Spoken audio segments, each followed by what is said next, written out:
Sou Mirela Carvalho, e jamais imaginei que minha vida daria uma reviravolta tão drástica. Pega de surpresa por um pedido de divórcio na minha sala de estar, lutei para segurar as lágrimas enquanto meu marido, Marcos, balançava os papéis na minha cara, como se fossem um troféu de vitória.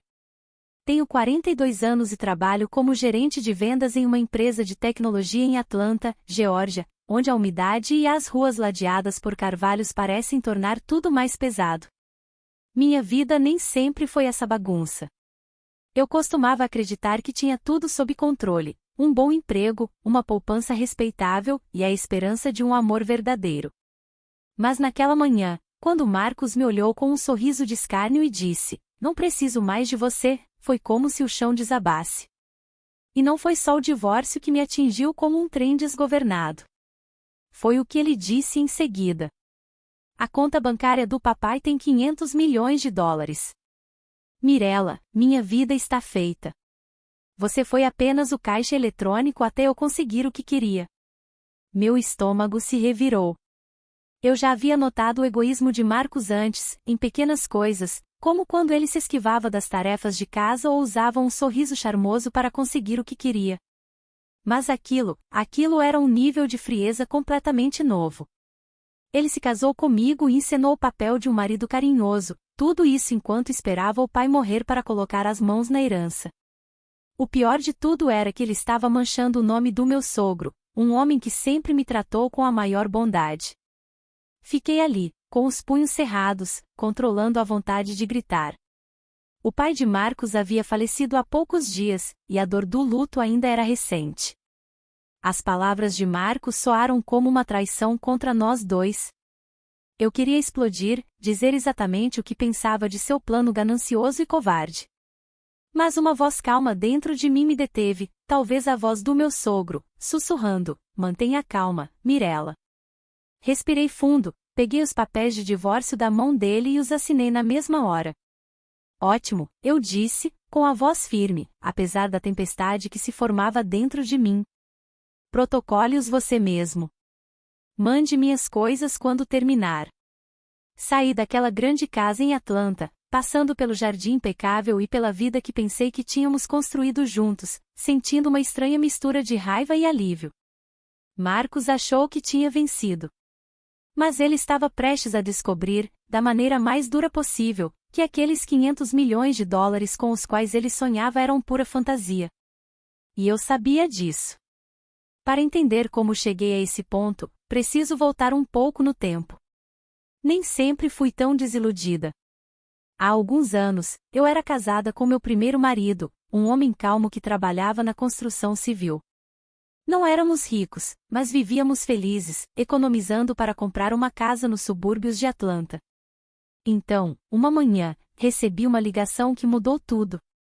Ele havia sofrido um acidente de carro no local de trabalho. Ele não sobreviveu. A dor do luto era um peso que eu não conseguia tirar dos ombros. Entre o seguro de vida e uma indenização, acabei com 500 mil dólares. Era mais dinheiro do que eu jamais havia visto, mas parecia dinheiro sujo de sangue. Meus sogros, pessoas adoráveis de 70 e poucos anos, disseram para eu ficar com tudo. "Não precisamos disso", eles disseram. "Você é jovem, Mirela. Use para recomeçar." Tentei dividir com meu cunhado e a esposa dele, mas eles só aceitaram uma pequena quantia, insistindo que o resto era meu. E assim, aos 39 anos, eu estava viúva e sentada sobre uma pequena fortuna. Continuei trabalhando, me dedicando a reuniões com clientes e propostas de vendas. Mas, ao voltar para meu pequeno apartamento, o silêncio era ensurdecedor. Por hábito, fazia café para dois e ficava olhando para a xícara extra, sentindo aquela dor no peito. Eu não estava mais falida, mas estava quebrada por dentro. Precisava de alguém para conversar, alguém que fizesse o mundo parecer menos vazio. Foi então que Marcos Souza entrou na minha vida. Marcos era um representante de vendas em uma empresa parceira, o tipo de cara que iluminava qualquer ambiente com uma piada e um sorriso.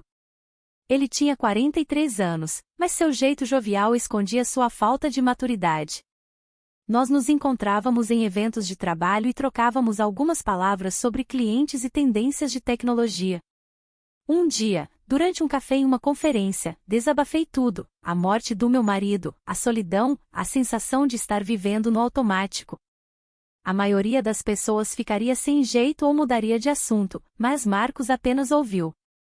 Ele fez algumas piadas leves, nada de mau gosto, apenas o suficiente para me fazer rir pela primeira vez em meses. Seu marido teve sorte em ter você, ele disse, com um olhar carinhoso. Sou péssimo em relacionamentos, Mirella. Sou dispensado mais rápido do que um encontro ruim no Tinder. Ele riu, mas havia uma ponta de verdade naquilo. Começamos a nos encontrar fora do trabalho, tomando umas bebidas em um bar no centro, conversando sobre tudo, de música à nossa infância. Marcos cresceu em Atlanta à sombra do pai, um grande magnata do mercado imobiliário que fez milhões negociando propriedades no sudeste dos Estados Unidos. A mãe de Marcos o deixou quando ele era criança, em busca de uma vida de luxo que o pai não queria bancar. Isso deixou Marcos com um peso nos ombros, sentindo que sempre tinha que provar seu valor, mas nunca conseguindo. Eu não percebia isso na época, mas essa insegurança era a principal razão de muitas de suas atitudes. Certa noite, enquanto caminhávamos pela beira do rio, ele pegou um recibo amassado que eu tinha deixado cair e enfiou em sua carteira, já cheia. Você parece uma criança, Marcos, brinquei, rindo enquanto ele mexia nas moedas. Ei, eu tenho 43 anos, viu? Ele respondeu, sorrindo. Aquele pequeno momento me fez sentir viva novamente. O buraco no meu coração parecia menor. Um ano depois, quando Marcos confessou que sentia algo por mim, hesitei. As lembranças do meu primeiro marido ainda eram fortes, mas senti que ele me incentivava a seguir em frente. Então, eu disse sim a Marcos, ignorando os sussurros de amigos que achavam que era muito cedo. Então, em uma noite, durante o jantar em um restaurante de churrasco, Marcos me pegou de surpresa. Mirella, não estamos ficando mais jovens. Por que não nos casamos logo? Seus olhos brilhavam com aquela energia impulsiva que eu tinha passado a gostar. Eu ri, pensando que ele estava brincando, mas ele falava sério. Tentei me acalmar, mas a confiança de Marcos era contagiante. Pensei que sua atitude despreocupada poderia equilibrar meu jeito de pensar demais.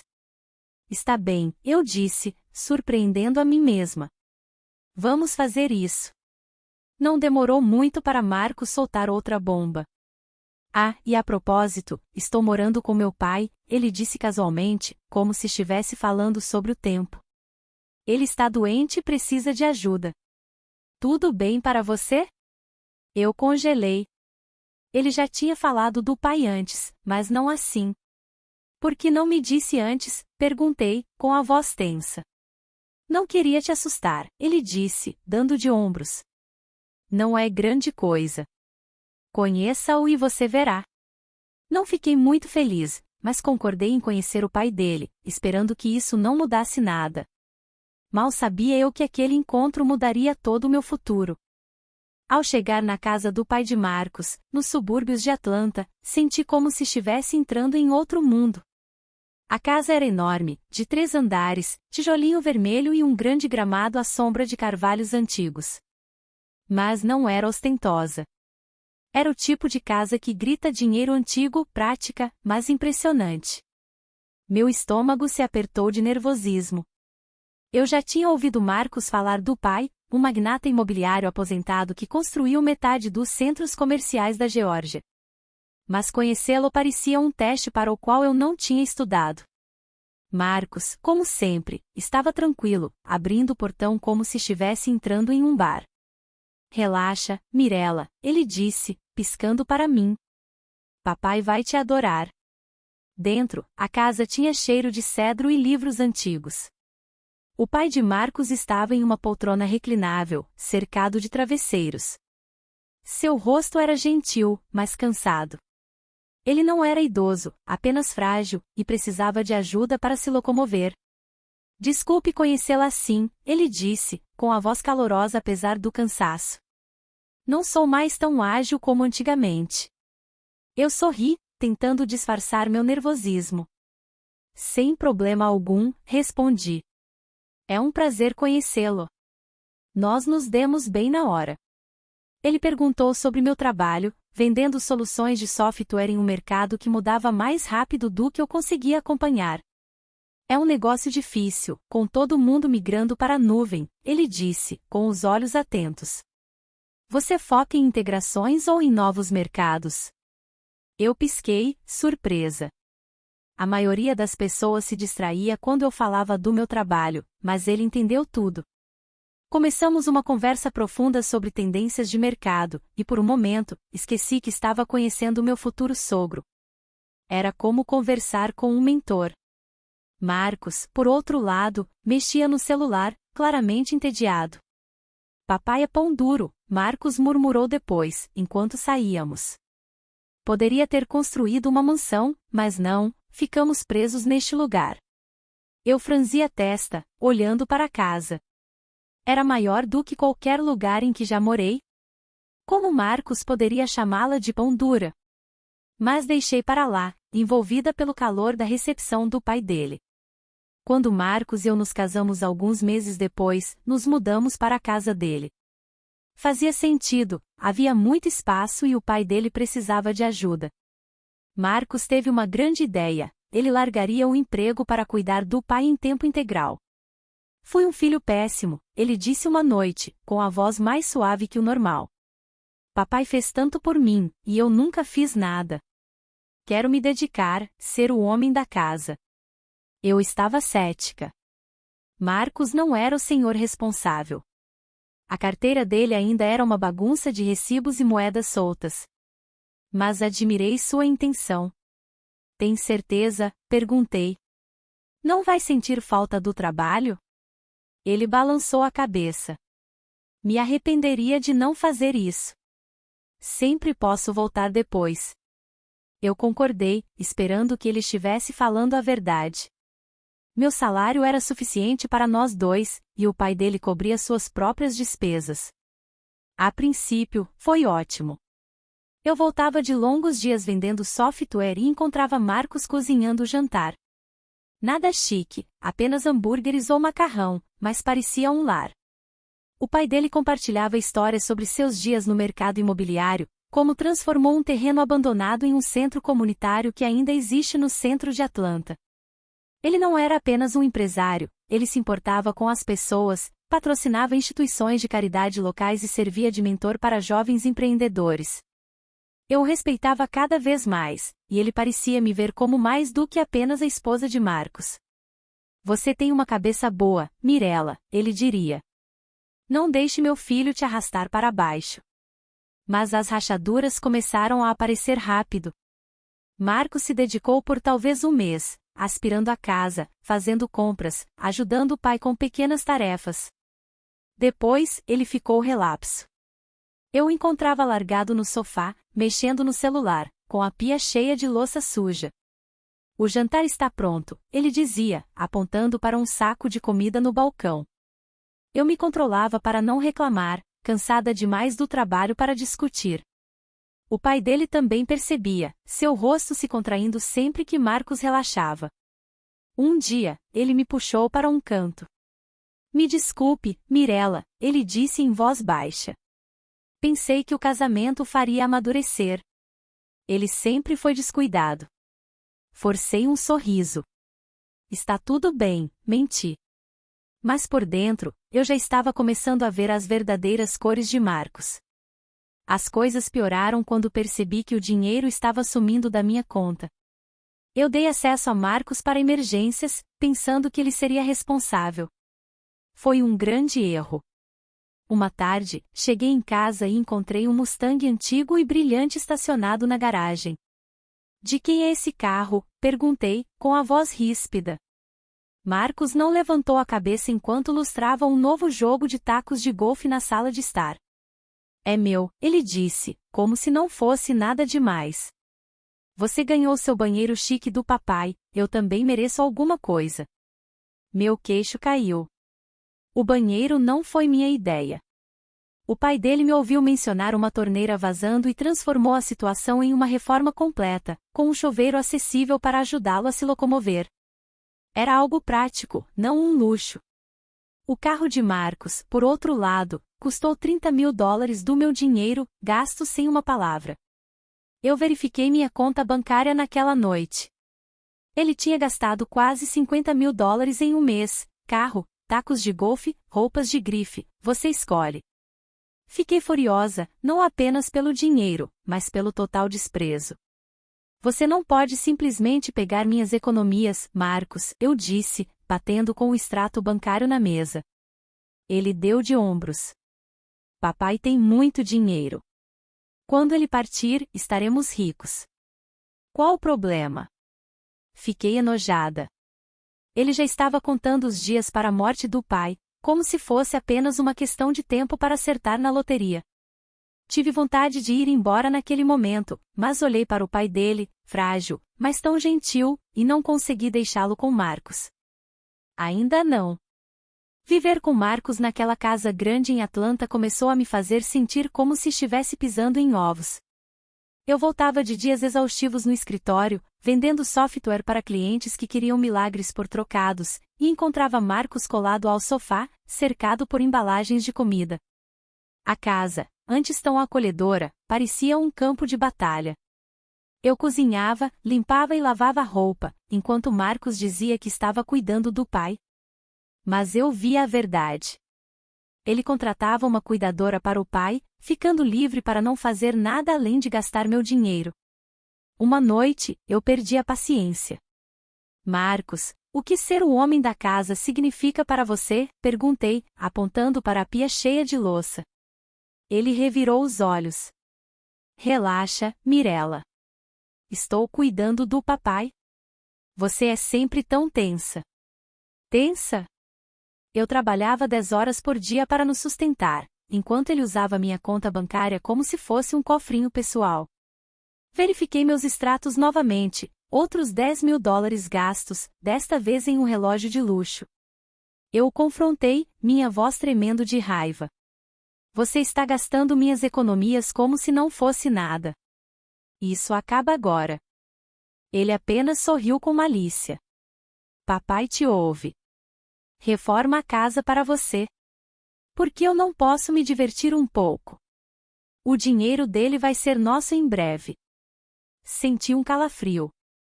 Ele não era apenas descuidado. Ele era calculista, esperando a morte do pai para pegar a herança.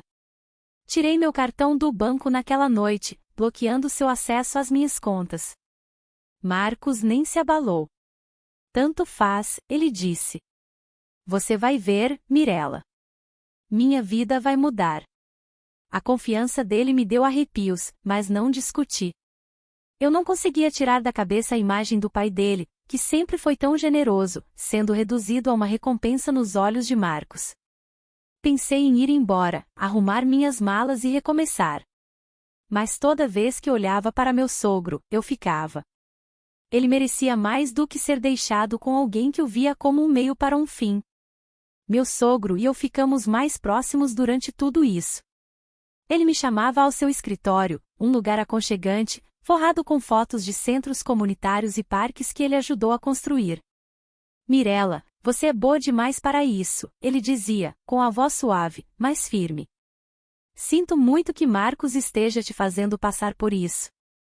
Eu o tranquilizava, não querendo sobrecarregá-lo, mas ele insistia em conversar. Uma tarde, ele me contou sobre seu maior projeto, um centro comunitário no qual ele investiu milhões, na esperança de dar às crianças um lugar seguro para aprender e brincar. Não deu certo, ele disse, rindo. Perdi uma fortuna. Mas faria tudo de novo. Era por algo maior do que eu. Seus olhos brilhavam quando ele falava sobre isso, e eu vi o homem por trás do dinheiro, um sonhador que se importava com as pessoas, não apenas com os lucros. Ele não era pão duro, como Marcos dizia. Ele era cuidadoso, gastando em coisas que realmente importavam. Quando mencionei que nossa varanda de trás estava rangendo, ele não apenas a consertou. Ele a reconstruiu com uma rampa para sua cadeira de rodas, e um novo deck que fez o quintal todo parecer um refúgio. Fica mais fácil para mim, e você pode aproveitar também, ele disse, piscando. Marcos, é claro, via as coisas de forma diferente. Por que o papai está gastando todo esse dinheiro com você? Ele reclamou uma noite, batendo uma garrafa de cerveja no balcão. Pedi uma TV nova e ele disse não. Mas você ganha uma varanda inteira. Tentei explicar que era pela mobilidade do pai, mas ele saiu furioso, murmurando sobre favoritismo. Meu sogro ouviu e me chamou para um canto mais tarde. Marcos sempre foi assim, ele suspirou. A mãe dele era igual, gastava dinheiro como se nascesse em árvore. Tentei ensiná-lo o valor das coisas, mas ele nunca aprendeu. A voz dele estava carregada de decepção, e senti uma pontada de culpa. Eu queria consertar Marcos, fazê-lo enxergar o que tinha no pai. Mas estava começando a entender que algumas pessoas simplesmente não mudam. Um dia, meu sogro me pediu ajuda com algo sério.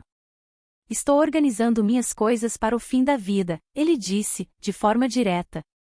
Nada de mórbido, só quero deixar tudo em ordem. Marcos não é confiável. Pode me ajudar a resolver isso? Eu concordei, me sentindo honrada, mas com o coração pesado. Passamos horas revisando suas contas, suas propriedades, suas dívidas. Foi então que descobri a verdade sobre suas finanças. Uma verdade que Marcos não conhecia. Seu grande projeto do centro comunitário tinha falido, e ele contraiu um empréstimo enorme, usando 500 milhões de dólares de suas economias como garantia. Se ele não conseguisse pagar, o banco tomaria tudo. Ele riu, dizendo que planejava começar um último projeto para cobrir a dívida, mas sua saúde estava debilitada. Se eu não conseguir, a garantia vai embora, ele disse. Marcos precisa saber disso. Prometi que eu cuidaria da situação, se a hora chegasse. Meu coração doeu com a ideia. O comportamento de Marcos piorou depois disso. Ele parou até de fingir que ajudava em casa, deixando que a cuidadora fizesse tudo. Ele ficava na sala, comprando gadgets aleatórios online, um drone, uma jaqueta de couro, usando suas próprias economias agora, mas agindo como se fosse intocável. Papai tem milhões, ele dizia, me ignorando quando eu o alertava para ir com calma. Mantive minha distância, focando no trabalho e nas histórias do meu sogro para manter minha sanidade. Eu sabia que algo grande estava para acontecer, mas não sabia o quão perto estava. No dia em que meu sogro faleceu, pareceu que o mundo perdeu um pouco de sua luz. Ele nos deixou pouco antes de seu 80º aniversário, vítima de um ataque cardíaco fulminante. A casa em Atlanta, antes cheia de seu riso caloroso e suas histórias, parecia vazia. Fiquei na sala, olhando para as fotos na lareira, ele cortando a fita em um centro comunitário, sorrindo como se tivesse ganhado na loteria. Meu coração doía, não apenas pela perda, mas pelo tempo que tivemos. Tão curto, mas tão significativo. Ele foi mais do que um sogro, foi um amigo, um mentor, alguém que me via de verdade. Eu ainda estava chocada, mal conseguindo processar a dor, quando Marcos entrou, com o rosto iluminado como se tivesse acertado na loteria. Mirella, precisamos conversar, ele disse, com a voz cheia de entusiasmo. Levantei os olhos, esperando talvez um raro momento de vulnerabilidade. Em vez disso, ele levantou uma pilha de papéis e sorriu. Vamos nos divorciar. A palavra me atingiu como um tapa. Eu o encarei, minha mente lutando para processar. O que? Sussurrei, com a garganta fechada. Ele não perdeu tempo. Verifiquei a conta do papai. 500 milhões de dólares, Mirella. Minha vida está feita. Não preciso mais de você. Você foi apenas o caixa eletrônico enquanto eu esperava por isso. Meu sangue gelou. Eu sabia que Marcos era egoísta, mas isso era um novo fundo do poço. Ele ficou lá, agitando os papéis de divórcio, se gabando de como me usou. Casou-se comigo para viver das minhas economias até que o dinheiro do pai chegasse. E o jeito como ele falava do pai, como se fosse apenas um degrau para a fortuna, embrulhou meu estômago. Pensei em todas as vezes que o pai dele se desculpou por ele. A maneira como ele esperava que Marcos amadurecesse. E agora, Marcos cuspia nessa esperança. Eu queria gritar, jogar algo, fazê-lo sentir o peso de sua traição. Meus punhos estavam tão cerrados que minhas unhas se cravavam nas palmas das mãos. Mas então, como um sussurro, senti a voz calma do meu sogro na minha cabeça: fique firme, Mirella. Respirei fundo e olhei Marcos nos olhos. Me dê os papéis, eu disse, com a voz serena. Ele sorriu, me entregando como se já tivesse vencido. Eu os assinei ali mesmo, minha caneta tremendo, mas minha decisão estava firme. Protocolos você mesmo, eu disse, jogando-os de volta. Mande minhas coisas quando terminar. Peguei minha bolsa e saí, passando pelos carvalhos e pela vida que tentei construir. Meu coração batia forte, com uma mistura de fúria e algo mais, alívio. Enquanto eu me afastava de carro, uma risada inesperada e aguda escapou. Marcos achava que ia viver como um rei, mas não tinha ideia do que o esperava. Aqueles 500 milhões de dólares com os quais ele contava não eram o que ele pensava. Eu sabia a verdade, e em breve, ele a descobriria da maneira mais difícil.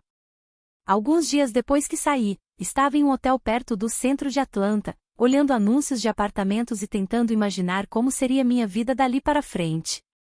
Meu telefone tocou, e o nome de Marcos apareceu na tela. Quase ignorei, mas a curiosidade foi maior. Alô, eu disse, mantendo minha voz neutra. A voz dele parecia uma tempestade. Mirella, que diabos você fez? Ele gritou tão alto que afastei o telefone do ouvido. Ele estava em pânico, as palavras se embolando. Deixei-o reclamar por um momento, então disse: acalme-se, Marcos. Me diga o que está acontecendo. Ele estava quase hiperventilando. Fui ao banco para pegar dinheiro da conta do papai, e eles disseram que está bloqueada. Tem 500 milhões lá dentro, Mirella, o que está havendo? Eu podia ouvir o desespero na voz dele, e uma parte de mim queria rir, mas mantive a calma. Você não sabia, não é? Eu disse, encostando a cabeça no travesseiro. Seu pai nunca te falou sobre os negócios dele, porque você nunca se importou em perguntar. Aqueles 500 milhões de dólares são garantia. Você não pode tocar neles. Garantia, ele gaguejou. O que isso significa? Respirei fundo, lembrando das horas que passei com meu sogro, revisando seus planos. Seu pai investiu tudo naquele centro comunitário, eu expliquei. Ele queria retribuir, construir algo para a cidade, mas o projeto faliu. Ele pegou um empréstimo de 500 milhões de dólares, usando as economias como garantia. Quando ele adoeceu, não conseguiu começar outro projeto para pagar. O banco lhe deu 2 anos de carência, mas esse prazo acabou agora. O dinheiro vai para pagar as dívidas. Ele se foi, Marcos. A voz dele baixou para um sussurro. Você está dizendo que não há nada? 500 milhões e tudo sumiu? Eu assenti, mesmo que ele não pudesse me ver. A outra conta, Marcos. Com 75 mil dólares. Essa é a sua herança. Foi o que ele deixou para você viver. O silêncio se estendeu na outra linha, e eu quase pude sentir o mundo dele desmoronar. 75 mil dólares, ele finalmente disse, com a voz falhando. Pensei que tinha gastado tudo o que tinha, Mirella. Pensei que ia ganhar milhões. Estou falido. Eu deveria ter sentido pena dele, mas tudo o que senti foi uma tranquila sensação de vitória. Você gastou seu dinheiro e o meu, eu disse, com a voz firme. Você presumiu que ia tirar a sorte grande, mas nunca sequer conversou com seu pai sobre os planos dele. Você só enxergava cifrões. Ele começou a gaguejar, me implorando para ajudar, para fingir que o divórcio nunca aconteceu. Por favor, Mirella, ele disse. Você tem economias, um emprego. Eu não tenho nada. Tenho 43 anos, desempregado, e mal o suficiente para sobreviver. Eu balancei a cabeça. Você fez suas escolhas, Marcos. Não pode mais se apoiar em mim. Resolva-se. Desliguei, com o coração acelerado, mas mais leve do que havia estado em meses. Marcos seguiu a vontade do pai e me mandou 35 mil dólares, metade da herança, provavelmente porque achou que brigar por isso não valia a pena. Fiquei sabendo por amigos em comum que ele voltou a trabalhar com vendas, mas a decepção de perder sua fortuna de fantasia o destruiu. Ele cometeu erros, foi humilhado por chefes com metade da sua idade e pediu demissão depois de um mês. Agora, ele sobrevive como motorista de entrega em meio período, com suas economias diminuindo a cada má decisão. Não desejo mal a ele, mas os problemas dele não são mais meus. Quanto a mim, encontrei um apartamento aconchegante no centro, com uma varanda de frente para a paisagem de Atlanta. Depositei os $35.000 em minha poupança, não para gastar, mas como uma lembrança do espírito do meu sogro, de sua determinação, de seu coração, de sua crença em fazer o que importa. Toda vez que verifico minha conta e vejo o dinheiro lá, é como se ele estivesse torcendo por mim, me dizendo para seguir em frente. Voltei a ter dias longos no trabalho, vendendo software e fechando negócios. Mas agora volto para um lugar que é meu, cheio dos meus próprios sonhos. Não sou mais a viúva perdida na dor ou a esposa presa em uma mentira. Sou Mirella, e estou construindo algo novo, um passo de cada vez. Obrigada por ouvir a história de Mirella. Se você gostou desse vídeo, por favor curta e compartilhe para nos apoiar a trazer mais histórias inspiradoras, e se inscreva no canal para não perder nenhum lançamento. Até o próximo vídeo.